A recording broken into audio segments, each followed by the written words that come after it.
Amazing tweets, right? All these messages from South African women who are taking over the world. Well, I brought you more who's running the world at the moment. It's time for our sisterhood discussion. Now, I mentioned earlier some powerhouse sisters who are sharing about their experiences and literally shaking conventions and making strides, breaking glass ceilings, and representing here today with hashtag She Owns Her Success. Well, they're all owning it, and I'm going to introduce them to you. Charlotte, can't believe I'm seeing you. Thanks for having me, I should say. But this afternoon, you're on our panel with everyone else. Nsubuga-Mukasa, Head Momentum Brand Marketing, together with Asanda Sizani, Consultant and former Editor-in-Chief, Glamour Magazine. Asanda, it's good to see you. Also, Anna Scott, I followed you on Twitter since a month ago. So it's great to see our Momentum Financial Planner here right next to me. And then Saray Khumalo. The last time we spoke, we were in lockdown. Yes. And here we are for the first time in level 2, our first African female to summit Mount Everest. Moving mountains, running empires, financial planners, running brands. I think we represented here today, don't you think? Inclusiveness? I've got a few nods from our technical team. Yeah, they like you guys. So in a while, we're also going to bring Esther from San Francisco live in our studio so that we can chat to her with the questions you have sent earlier, but you're welcome to send some comments as well. Ladies, it's an honor to have you on this platform and to discuss this one thing that we started chatting about earlier today. We mentioned that a very significant word for today is the word barriers. And we know that you own your success, but I think I want to start with that question. And Charlotte, I really want to start with you today.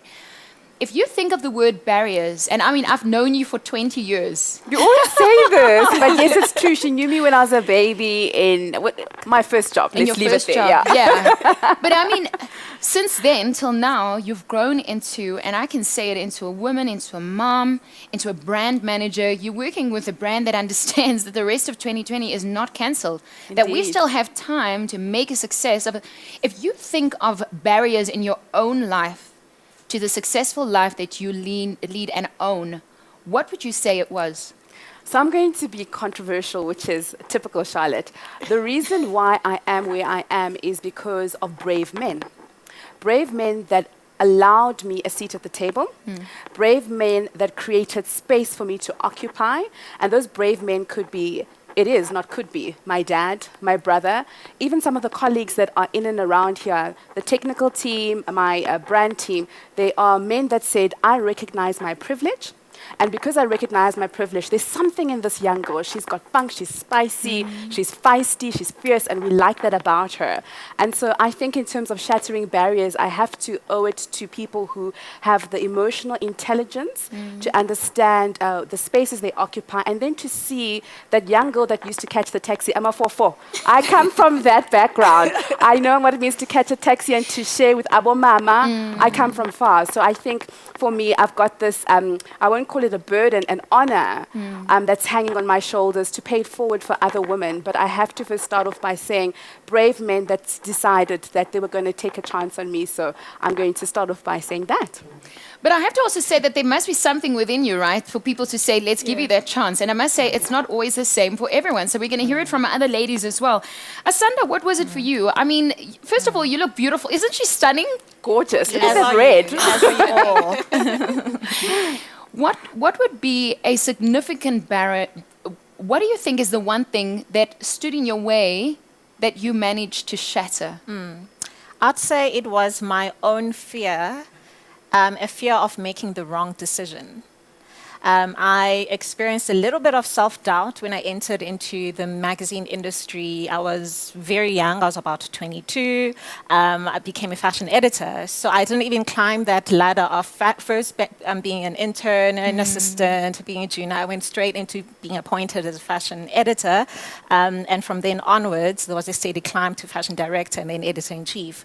But I was so scared. For some reason, I was scared because I thought about the responsibility that I'd be given. I thought about, now I'll be given the authority to choose a cover star, to choose the right story to lead with, to choose the right color for the masthead, cover lines, etc. And then being in the boardroom as well and assuming a certain role that I wasn't sure if I was actually prepared for. But it actually took a lot of self-introspection and me actually finding my voice and deciding that, you know what, I'm actually going to be decisive. I'll stand in my truth, and I know I'm good at this. I've earned this position. I should be here. And, I'm so proud that, later on I became the first Black editor-in-chief of Glamour magazine. That's right, yeah. I've won so many awards, and I'm really proud of the journey thus far. Wow. And we're proud of your journey. You know what? I said it yesterday to one of my girlfriends. I said to her, if you can be the financial, she's also a financial planner. Yeah. I said to her, if you can be the financial planner and we can be proud of you, it almost feels like I don't need to be that now. I can be something else. So you weren't just the glamour, you were it for all of us. Thank you. Thank you. Yeah. You're paving the, it doesn't matter. How old are you now? I'm 35 now. Oh, wow. Yeah, You yeah. look 19. When you said when I was 22, I was like, how old are you? You look amazing. Thank you. Look at your skin. If it wasn't lockdown, I'd get up and touch you. I know. Anna, I want to hear from you. I see your posts, and I remember the last time I saw financial advisors, it was a room filled with men. And there were a few women representing, and they stood out. Tell me about your journey and barriers. So starting out, I think I'm going to really identify with you on the fear side. It was quite an interesting time when I started to a point where I thought, is this actually really for me? Because it is very male-dominated. And not just that, the amount of information that you need to know when you're doing the financial planning and how you need to morph and connect with people, all from all different backgrounds. I think that was quite a big thing for me when I came into the industry. But I can remember a very defining moment where I said, well, you know what? If you guys are successful, so can we. Why not? I went to a mentor, started with a male as well. There we go. He took me under his wings and he taught me from there going forward. So kudos to the males that are in the industry that are supporting women going forward. Well done. And again, you're doing it for all of us. It's amazing. If you just joined us, She Owns Her Success. We are chatting with our sisters in the house, a sisterhood conversation, and hopefully you can find someone or a story that you can identify with, because this is not about lip service, We are recognizing each of these women for what they are doing, and I want to recognize you this afternoon as well and saying, own your success. Speaking of which, the last time I spoke to Sarah, she was busy doing exercises outside her house because it was lockdown level 5. We were all unsure. Yeah. We didn't know what's coming next. First African female to summit Mount Everest. Yeah. It sounds cold. What do you mean, Alana? That means don't invite me. Oh, okay. Yeah. That's why I said if one of us have done it, you've done it for all of us. Yeah. Sarah, other than the mountain, which is a big one, Yes. what are some of the barriers that stood in your way? I think it's almost myself. It's what is seen as the norm. The norm is go get married, be a mother, go to work, go to church over the weekend and come back. Anything just a step outside, everybody's like, what are you doing? And that's what we are all raised to think and to believe, but it's very frustrating. So at the point where you step out of that comfort zone, you actually see how much happier you are and how liberating it is for everybody around you to actually step out of their comfort zone, and we leave the world ultimately much better. I think it's more about me than the people around me. Unlike Charlotte, I actually don't believe that people allow us a seat at the table. We've got the seat at the table. We just need to step up, It's just no time to ask for permission. I strongly believe that we are all extraordinary, and being ordinary, which is the norm that I was, is a choice. So I just decided to choose to show the extraordinary self that I am, and that's what every woman out here is doing. Now listen, as a woman who climbs mountains, okay, I wouldn't mess with you, okay? And yet she's gentle.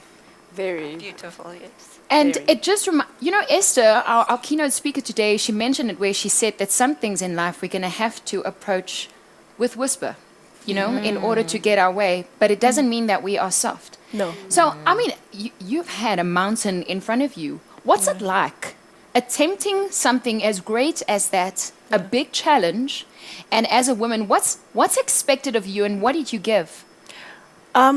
Everything, first of all, because there were eyes that said you don't belong, and others that actually ultimately said you didn't belong, So initially, if I think back at Everest in 2014, I felt like an imposter, if I were to be honest. And I was there with Sibusiso Vilane, who's the first black man to summit Everest. And every time I felt uncomfortable, I was like, oh, do you know the first black man to summit Everest? As if by association, he made me a lot more competent than I was. But when I went back in 2015 and 2017, it was like, I'm here, thankfully, deal with it, And I trained harder because I knew that I wasn't just doing it for me. And the next time they see somebody that looked like me, I want them to judge them by their ability and not because of what they look like. You earn the respect when you put in the work. People shouldn't give you a seat at the table because you're a girl. They should give you a seat at the table because you're capable, and you need to actually tell yourself that you are. So I'm sure and I'm hoping that the next generation of women climbers climb Everest faster than I did, better than I did, and climb it like a girl. You don't have to climb it like a boy because you won't be, Asanda, you nodding. When I started nodding, when she went, it was a barrier, yes. But then when I went back, I'm like, you go back to the barrier? Because that's one way of conquering, right? Absolutely. Absolutely. And to me, I have never been afraid to face a challenge head on and to get to a point where you're almost like addicted to it and you want to prove yourself and want to see what next. What's the next thing? I've achieved this dream. This dream was my next dream. Yeah. So, Charlotte, do you go back to the? I mean, I love what you said when I went back to Everest, because the first time it was a challenge. You did it, but still, because we have feelings, right? We're human. But she did it afraid. She went back. And she conquered that fear. That's what I love about her story. Yeah. Anna, do you think that, because one of the barriers we spoke about was becoming a parent, and you've become a mom twice. Your daughter is a little bit older and your son is quite young. What is it like? Oh, my in-ears are making a big noise. What is it like having a big daughter, like an older daughter, and then having a young son? Do you think that you had to pause in terms of parenting in order to first be a mom and then go back and do your thing? That's a great question. Because I think as women, we don't pause. We just carry on. We see what needs to be done. Most of us are very task-orientated.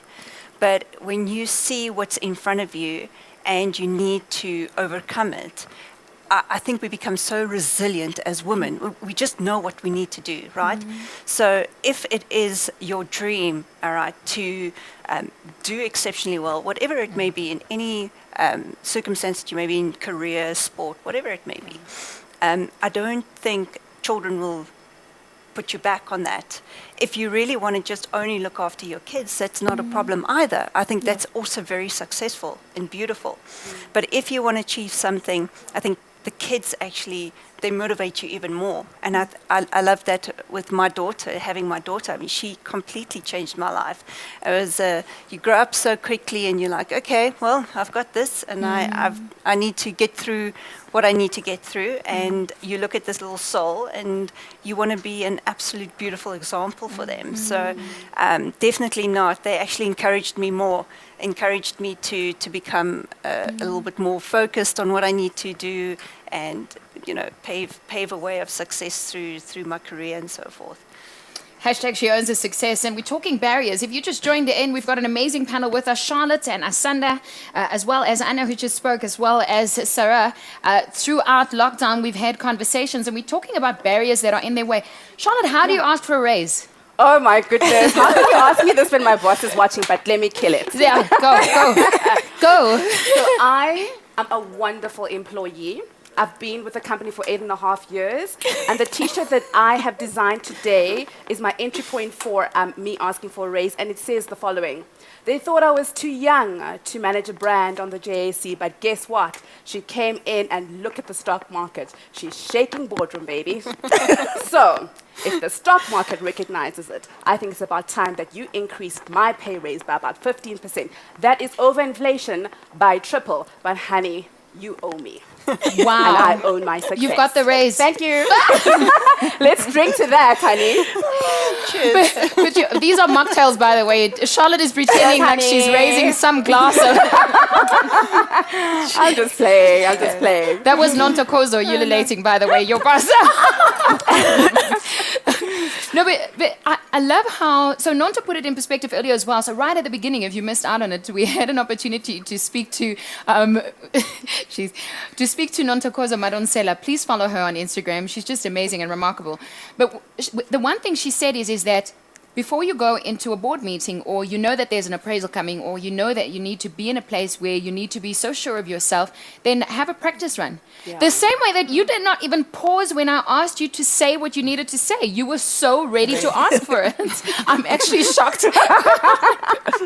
But I think, you know what, I agree with the, not pretend, but practice. I'm comfortable with you so I can be myself and I can say the things I really want to say. Yes. And I think you need to find, you talked about, I always say, what's that saying? Successful people know that no one is as strong as everyone. Yeah. You need to find your everyone.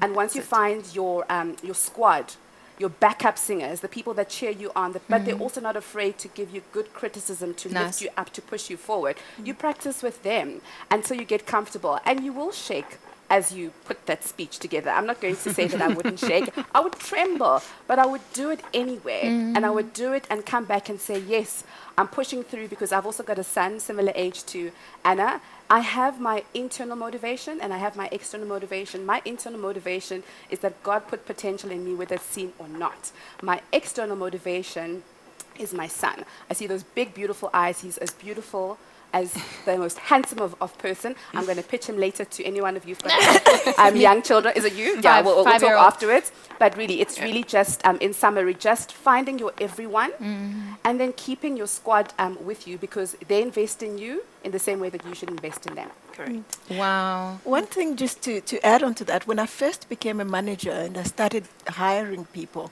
I noticed that when the boys came in to, apply for a job, even when they do like maybe 50% of the job, oh yeah, I can do that, and they ask like double. And a girl would walk in with more qualification than I would need, and they would be so apologetic about it, so humble, so what is it worth, and ask half. And I wouldn't tell them, but I'll pay them what the job is worth and go and tell my boss that that's what they asked for. And I think that time has got to go, because what you're delivering is, gender agnostic. Show up, demand what you deserve, and, and I mean, if a BM was 1,000 rands, nobody will be driving it. It is what it is. Pay the price for what you're worth. Wow. And don't be apologetic about it. That's so true. So also, I know, please, Anna, you want to add to that? Absolutely priceless. That's what I wanted to say. Yeah. No, it's a very good point. It really is, because I feel like us women, we're also very detailed. When it comes to the financial planning side, all the little details that we go through, and the amount of work that women actually put into the planning is immense. And other guys are like, yeah, let's go to the golf course, and that kind of stuff, where you see the women really working in the industry. And like you said, but we pay ourselves. We are our own bosses at the end of the day. But it's going in confidently and saying, you know what, I know this stuff. I own it, and I'm priceless. I can do this. And it is quite a journey, I must say. It's not just something that happens and just click and you're right there. It is quite a journey that you have to go through. But most of all, I think if we can learn from strong women like this, that's where our journey becomes a lot stronger for us to overcome a lot of objectives, if I can put it that way. something tells me that someone's watching this afternoon and they're not necessarily in a position where they're an entrepreneur or running their own businesses. You know, they are employed and they also want to feel like they own their success. Do you think that that could be a barrier, being employed and thinking the whole time, I want to be an entrepreneur, and you just can't do your best because you just so badly want your own business? Well, that's a tough question. It is tough, especially with the pandemic and everything that's happening in our economy. We use the term of side hustle. Right. And I really do encourage, especially my clients that I do see, those that are really hungry to create a different stream of income. It's good to have a side hustle. And you know what? It's not easy. But keep on failing. I promise you, to a point, you're going to get to a point where you are going to be successful. But you can't give up. You have to carry on with the journey. And I'm trying to encourage people, it's not going to happen today. It's not going to happen next year. But you've got to keep on. But most of all, you've got to find great mentors. You've got to find strong people, people that have done it. Hang out with those people and you'll see a difference happening in your own life. Yeah. That's the only way I can do it. Do it. Both of you have mentioned mentorship, and that's just amazing. The fact that we can, you know, side with people that wants to encourage us or tell us that we are good enough and that you can do this. Sarah, during lockdown, we had a discussion, and I've quoted this to probably 100 people. No, 200 people. Okay. We were in lockdown number 5, level 5, and one of the things I said to you is, okay, but we're in lockdown, so now what? And she said, well, as an athlete, you need to already start exercising, because once we're out of lockdown, you can't say, okay, now on your marks, get set, go, you know. You'll die. Then you need to like go, okay? Yeah. Someone is listening and watching today, and during lockdown, they were Netflix and chilling, okay? And lockdown has become a barrier for them in order to move forward, because most of us have kept going, Yeah. but our sisters at home perhaps haven't. Yeah. As an athlete, as someone that understands muscle memory, that understands business, and understands getting up and failing, or even finishing and still feeling like a failure, and then going back to the barrier, right? What would you say to them at this point of the journey? I think start. Oh, I know, wow. you know, that's the starting Anyway. point. It's do something. You know, sitting down and complaining about what's happening, it doesn't help. I think resilience is about looking at the status quo and finding a way out of it and moving forward. Nobody gets to the top of the world without stepping. You know, so start doing whatever it is that you're doing. Talking about that, after I chatted to you, I actually got a certification as a coach. And I started a business during lockdown. Really? And yeah, side hustle. Side hustle. Side hustle. Good for you. Good for you. I need a coach. As Steph was saying. I can see me drinking tea with Sarah. I really think it's about our mindset. You know, there will always be, nobody said it's going to be easy, but it's definitely possible. I always go back to Mandela's quote of, it always seems impossible until it's done. I'm just saying, ladies, it is possible. Let's get on with it. Wow.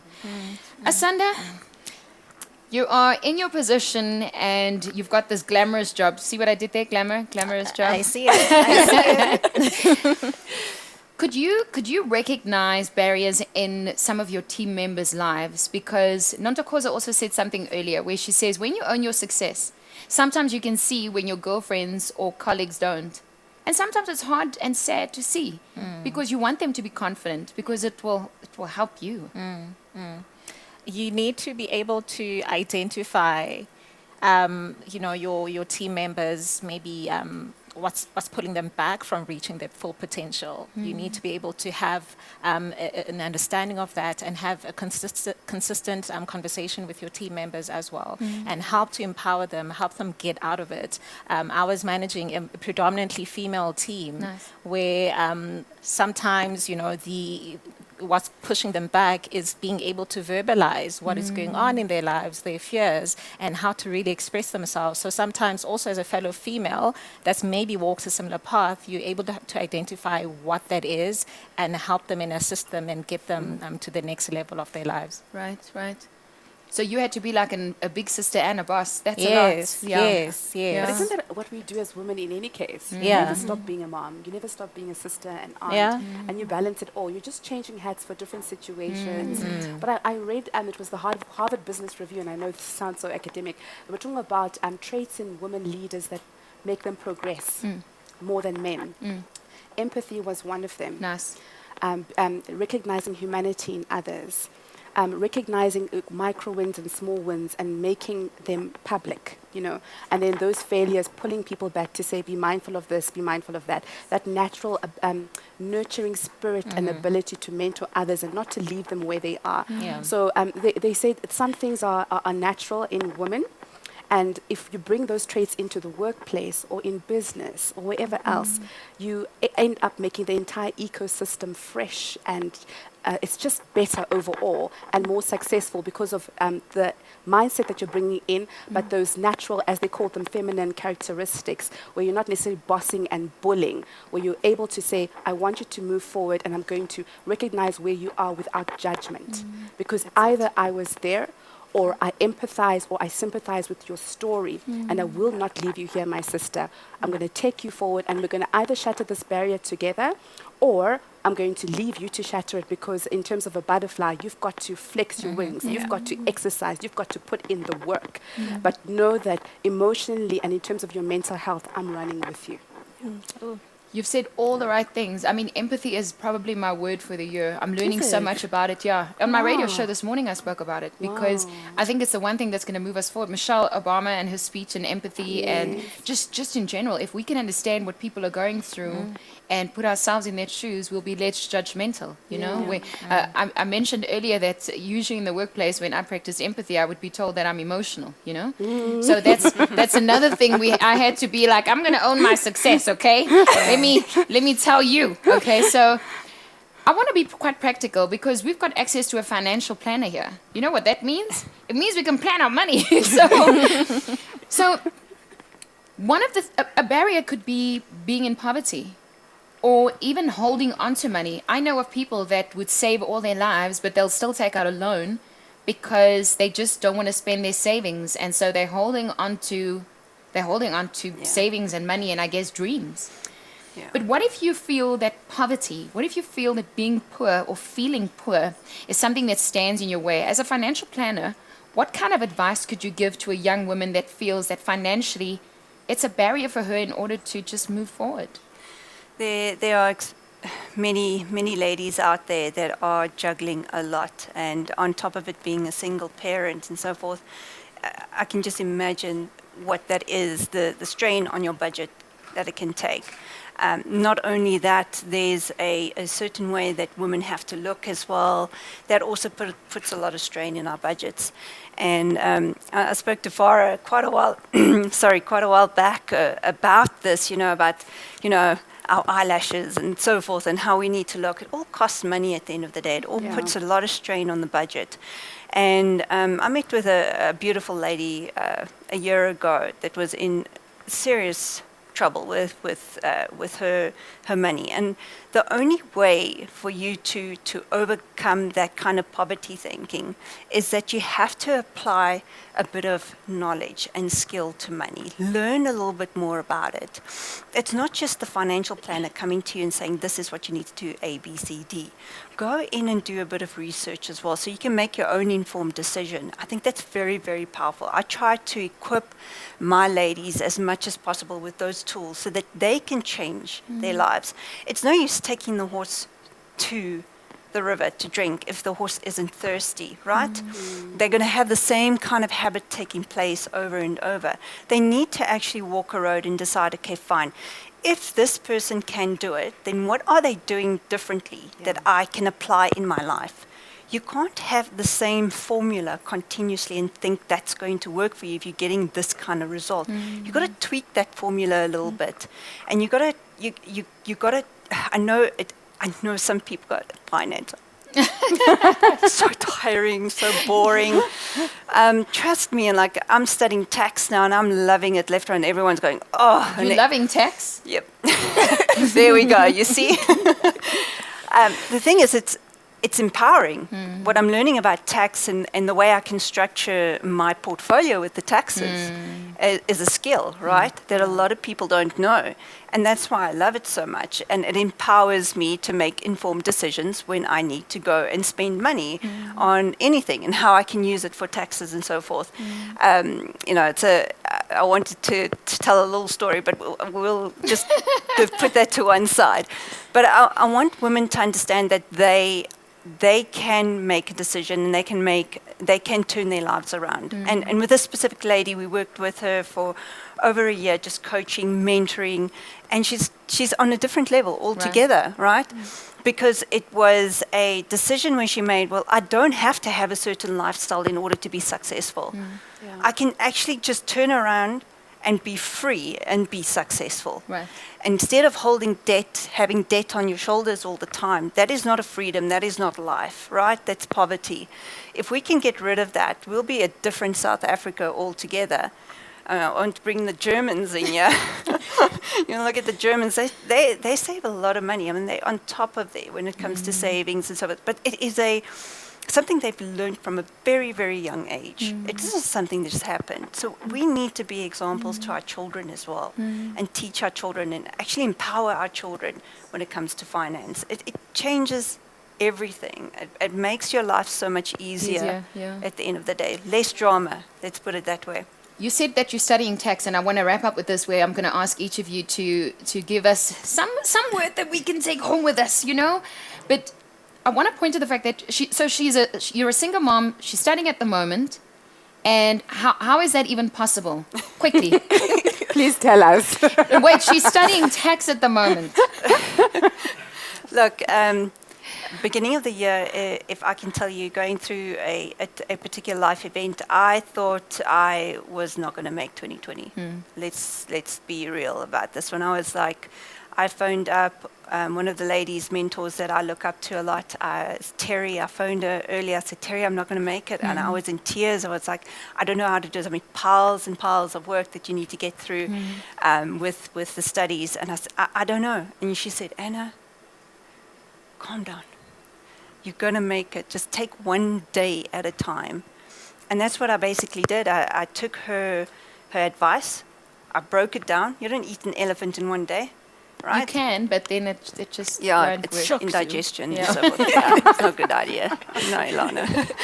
But take one day at a time. And that's how I did it. That's the only way you can do it. You can't be a superhero overnight. You just take one day a day at a time, and you do your best in that day.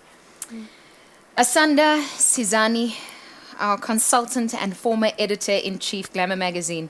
I would just use that title every day. What do you want to say to all of our young women that are entering the business world and that already sees the barrier before they've even seen the success? Oh, I want to echo what Sarah said a bit about just starting. Start where you are, start with what you have. I do know quite a few creatives, especially now during lockdown, that were, you know, just stuck for some reason. But, you know, just because we're facing this pandemic, and of course, you know, there's been so many job losses, and it set so many people back, so many dreams and goals that people had set from themselves, and they had to come to a pause, and they didn't know how to get out of it. But you're more than capable. We are facing this situation at the moment, but it still doesn't mean that you don't have that same talent and that same ability to do whatever it is that you want to create and do moving forward. So it's all about really just keeping moving, and stay on course. Great advice. Sarah? Actually, you said we must give homework. I want to give people homework. There's something. I never said that, but Sarah just... Yeah. But anyway, there's something that I learned recently that's so real. We've got 24 hours in a day. 8 hours we're sleeping. 8 hours is for the employer. What are you doing with the 8 hours? Wow. That's a lot of time. So for those... A lot of people that have come for coaching to me, they keep saying, oh, but I don't have time. You do. What are you doing with the 8 hours? Give 4 hours to your family and you've got 4 hours. It's enough time to do anything. It's enough time to prepare to get to the top of the world. I've been able to do it and it's just me. What more can you do? Let's get on with it. Wow. Thank you. Thank you very Got much. the homework? Yep. We've got I the got it homework. loud and clear. Loud and clear. I'm going to go back to the barrier now. Wow. I've got so much. I'm such a Sarah fan. You have no idea. Every time I, I see the glisten in your eye. I want to ask her mountain questions like, how cold is it? Who carries your bag? Did you do it all by yourself? Who did you speak to? Why do you go to the Ask her bathroom? about her Sherpa. Beautiful story. I don't have time. We can ask Okay, you. yeah, I know. They're after- wrapping me up. Okay, cool. Charlotte, and me, I have my to homework. be. I have to be very formal. And you, Oh, Charlotte. darling. Yes. Okay. See, we can't show we fans. We have to be. Yeah, I know. We have to Posture, remember. posture. And now Charlotte. Yes, so thank you. Pleasure. You know, there was a post on Instagram that went viral by a lady called Nikita Gill. I don't even know who she is. Right. But at the end of her quote, I never forgot, she said, they may say what you cannot be. They may say what you cannot do. Honey, you smile, turn around, and you tell them, I am both war and woman, and you cannot stop me. And that quote, I sing it in the shower. If I could rap to it, I would, like Abu Nicki Minaj and anyone else that's up and coming. But I keep it in my blood and my stream. And that line in terms of I am both war and woman, and you cannot stop me is what ignites my fire every morning. So, yeah, Look at you. find your fire. Find your fire. Yeah.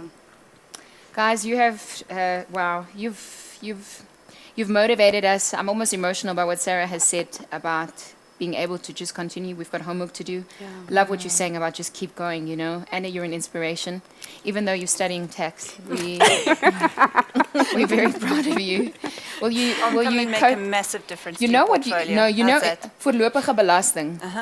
Provisional tax. Yes. Can you sort that out? We can help you. There's What not- is that? there's no- And then they give you a deadline in August. well, they give you, isn't it 6 months? Eh? 6 months. Can I get an extension? Can you get a discount on it? Goodness. Wait. On that note, ladies and ladies, hashtag She Owns Her Success. We're giving you guys a virtual clap. Thank you so much, Sisterhood. Thank you. You're amazing. No, you guys. We're heading now to another sister who's sitting in San Francisco. We had the privilege of having Esther with us earlier. She has amazing, amazing books. One of them is called How to Raise Successful People, and we are going to be giving away a copy of that in a bit. Also, you sent us some questions, and we want to ask her those questions. A lot of them have to do with how she raised her daughters. Some of them are about charity that begins in home and what she has in mind. Some of them are about how to constrain by social norms. So we're going to bring her up now. Esther, it is good to have you back. Welcome to our hashtag She Owns Her Success webcom with Momentum. Esther, can you hear me? How are you doing? I can see you very well. I had such a giggle, Esther, because we know you're live from San Francisco, right? So every time you get up, the team goes, no, she got up again. And then they go, oh, she's sitting down again. So are you sitting this time? I was sitting. I got my water bottle. I wanted to make sure that I had a water bottle because otherwise I will, who knows? If you don't have a water bottle, you're Who knows? dying of thirst. That's just an No, insurance well, we won't policy. let you die of thirst. Esther, it is a pleasure to chat with you once again. And just to give you some context, I'm sitting with the most amazing women, and we're also going to address some questions from our audience who's chatting with us. I'm just going to get straight into it. The first question we have for you, based on your talk that you gave us earlier, says the following. How were you and your daughters able to ensure that you were doing and giving sufficient input from yourselves and them in an effort to raise them up into the successful people that they turned out to be, whose shoulders the praise of the good uprising? Wow, this is a really difficult question. What it's basically saying is, how were you and your daughters able to do it together to make sure that they turned out to be as successful as they are? I can give you a lot of answers, a lot of complicated answers, but I'm going to give you a simple answer. And the simple answer is to believe in yourself and not to listen to other people who might tell you can't do it. Just don't listen. You have to believe in yourself. And that's one of the things that unfortunately little girls are not taught to do. Little girls are taught to be really cute, be pleasers, do what everybody says, follow the rules. And if you look at little girls in schools, the girls do everything the teacher wants, and it's the boys that are out there doing everything the teacher doesn't want and drives you crazy. And so we need to remember that it's okay to follow your dreams and to believe in yourself. That's how you do it. You have to believe in yourself. And I've been listening to some of the things that were said earlier, and I think it's true. Don't be diverted by crazy things that happen to you while you're in the process of trying to achieve your goal. Right. So don't get distracted, basically, because the world is busy. Right, but see, some of the distractions can be things like sexual harassment. So what happens is you get harassed, and then you forget what your goal is, and your goal becomes, I'm going to get back at that harasser. I'm going to let him have it. But see, then all your energy is going in the wrong direction. You want to just get rid of that harasser and then keep going to your goal. Sorry to say that. I hear what you're saying. We've been talking a lot about barriers and things that stand in our way of our success. I'm going to get to the next question, and then I want to ask you about being headstrong and having that mentality of actually just going for it, But one of the other questions we had is, charity begins at home. Were you raised the same way that you raised your daughters? Because you've got 3 successful daughters, and you're not doing too bad yourself, Esther. Thank you. Well, actually, I was not raised that way. And I'll tell you a brief story. I come from an Orthodox Jewish family that came from Russia to get rid of all the discrimination.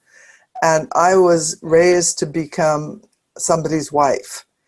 And then we had a tragedy in our family. We lived in Los Angeles, and I was 10 years old at the time.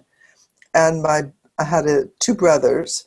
My youngest brother, who was 18 months old at the time, was playing on the floor of the kitchen, and he found a bottle of aspirin, and he decided it was a toy, and he ate it, a lot of it. And my mother, being an immigrant, she called the doctor, because, actually, I'm not sure you'd have to call the doctor. You would know. You got to get that out of that kid's stomach.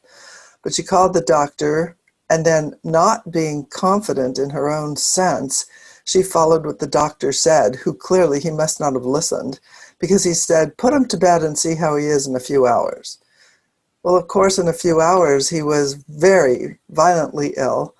And then we rushed to some kind of a local public hospital where they pumped his stomach, but they wouldn't keep him in the hospital to help him.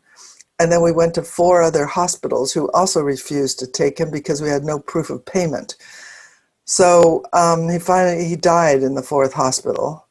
And, what that did to me as a 10-year-old girl was it said to me, I am not going to believe all those people with long titles after their name.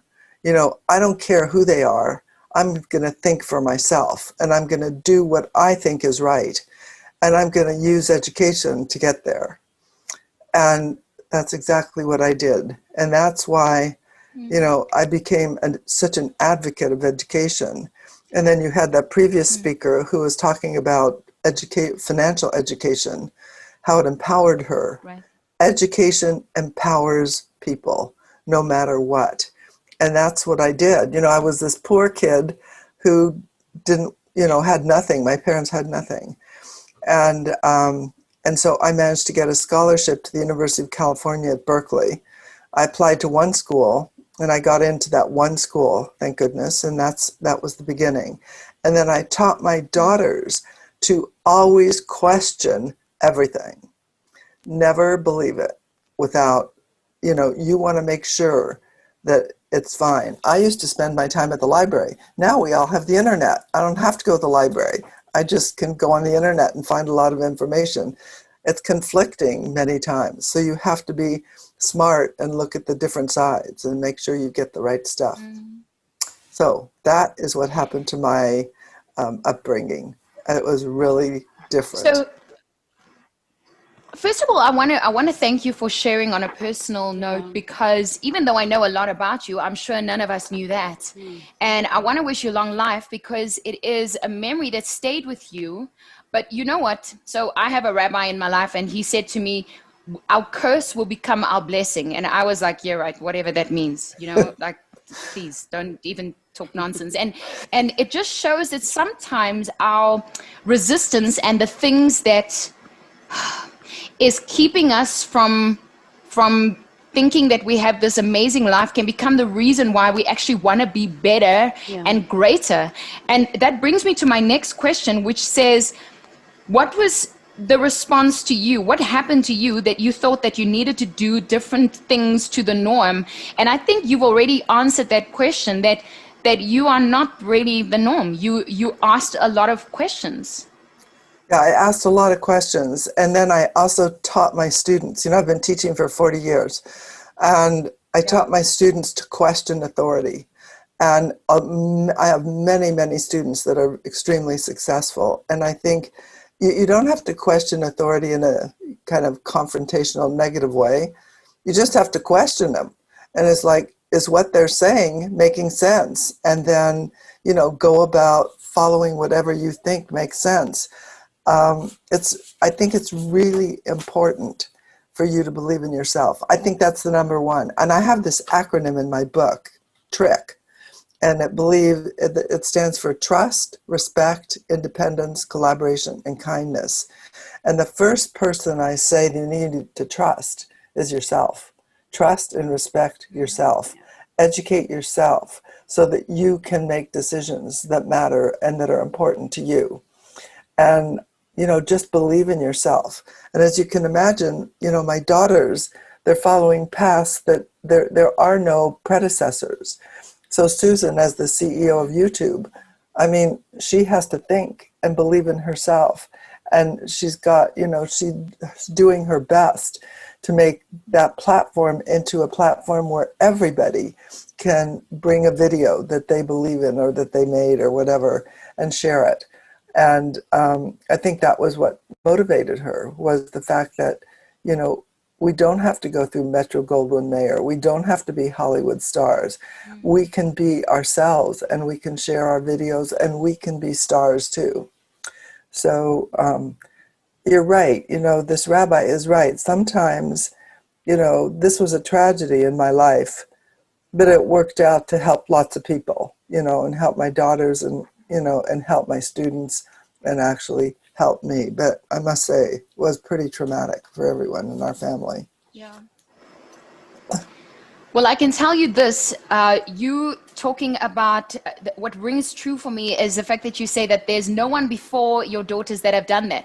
Like, it's not like their dad was the CEO of YouTube and now she's become the same, and that rings true to most people in South Africa. Like, most of us are the first graduate in our family, or in your church, there's no one else that have studied, or you're one of two doctors in the community, and etc. So what you're saying rings so true, and we can totally relate to what you are saying. There's another question that came from our audience who watched your amazing talk earlier, not just about raising daughters, but raising leaders. She says, as a woman, how do you remain assertive and confident without coming off as arrogant and intimidating? Now, I wouldn't describe you as intimidating ever. I think that you can put someone off without even having to raise your voice or anything like that. But how, if you were to answer this question, how can you remain assertive and confident without coming off arrogant? And I think she's asking that for self. Well, I think that's a really important question also. And I think a lot of teachers come across as arrogant and know-it-all and so forth. And that creates a barrier between teachers and students. It can also create a barrier between friends, can create a barrier in work. I think one of the ways that I solved that was just being real. I always admitted when I made a mistake. I always admitted that sometimes kids know more than I do. It was incredible what happens when you tell kids that, no, I don't know that, and no, I made this mistake, and so you're human. You're not a superhuman person, you're just a human, and everyone makes mistakes. And some of us just take longer to learn something than others, which is one of the reasons why in my classes, I never graded on the first attempt. My students always got, it was called mastery learning. They got to do it until they got it right. And then I got an A. Because, I just think that it's important to realize that no one is perfect. And arrogant people try to make you think that they're perfect and they know how to do it all the time. And no one is like that. No one. Except, the arrogant people like you to think that, but it's not true. Well, we're still getting a lot of comments of people saying that you are so relevant, and it's such an honor speaking to you. I mean, I've seen your overseas interviews, and it's so good at interviewing in a South African accent, guys. We've got Esther on Zoom, okay? Before we let her go, because otherwise she's just going to go back to teaching in San Francisco. Do any one of you have a question for her? I'm sorry, director, this is not in your plan, but we have Esther, and if you want to give her a comment, this is the time. Do any of you want to speak to her? Anna, come. Well, Esther, I think it was really great that you brought up that you need to go out there and do a bit of research and find out for yourself as well. It's I find that when I meet with a lot of clients, there's some just go, yes, just do everything for me, but I like to inform my clients so they can make their own informed decisions. So I like from the educational side that's very important and how that can help you, yes, but it doesn't mean it's everything. With the arrogance side, I think I know a lot of my male counterparts have got a lot of ego and arrogance when it comes to my particular work. But I think from a woman's side, I think what I've learned was at a point I had to actually put my ego to one side, because I think some ladies have bigger egos than others, than men sometimes. But I had to learn assertiveness. I had to learn where to draw the lines, the barrier lines, and say, okay, this is what I'm going to accept, this is not what I'm going to accept. And that is not a arrogance or anything, but that's being assertive in where you want to go and what you want to achieve in your work. So I really thank you for joining us on that. That really meant a lot. Well, I'm honored to be with all of you, and I was very impressed with what I heard as part of the conference. And so I'm really thrilled that you're doing this for women and all over the world, actually, but particularly in South Africa. Esther, it has been an honor speaking to you, and thank you so much for joining us on #SheOwnsHerSuccess, our webcon for Momentum. Esther, I have one more request while I have you here. Can you say the word Rebecca? Okay, and can you say Pala? Yes. So Rebecca Pala sent in one of the questions that you answered earlier, and she is going to win one of your books. Yay! Look at how excited she is. I'm not going to make you ululate, okay, because that would just take it too far. But Esther from San Francisco, let's give Esther a round of applause. Thank you so much for your time. Thank you.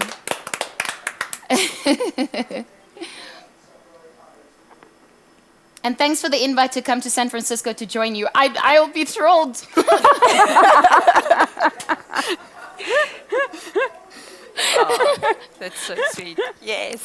Thank you so much, Esther Wojcicki, that's joining us. And yes, you have it. Rebecca, I wasn't supposed to announce your name now, but I just thought we've got our guru with us, so why not just have her announce your name? At this stage, I have to say thank you to Esther and thank you to our beautiful panel. You were outstanding. You are incredible. Thank you. This is the part where my voice starts trembling and I want to cry because everything is just so overwhelmingly good. Because you're sewing into so many people's lives and you're giving so much of yourself, because we have to adapt a sense of vulnerability so that people understand how cool your journey really is, you know. So thank you for opening up and for giving us so much to take home with. It has been an absolute pleasure to host this amazing afternoon with each and every one of you. On behalf of Momentum, thank you that we can turn our M to a W and own our success as women. We really appreciate it. It's a collaborative and immersive and a very cool journey and a very interactive experience. And to Nontokoza and the team as well, thank you so much. Once again, thank you to Esther that has joined us. And you heard it, you're a winner. Rebecca Pala, you are winning a copy of that book, How to Raise Successful People. Esther is amazing, and she's not just an educator, but you heard it. Her 3 daughters are on their own journey, and if we can only raise confident us and confident daughters like she has, then the world will be a better place, and South Africa will be a better place. Thank you for your confidence. Thanks for pushing through all the time. Thank you for moving and keeping on challenging so that there's no limitations. You heard it. If you can climb a mountain once, you can go back and do it again.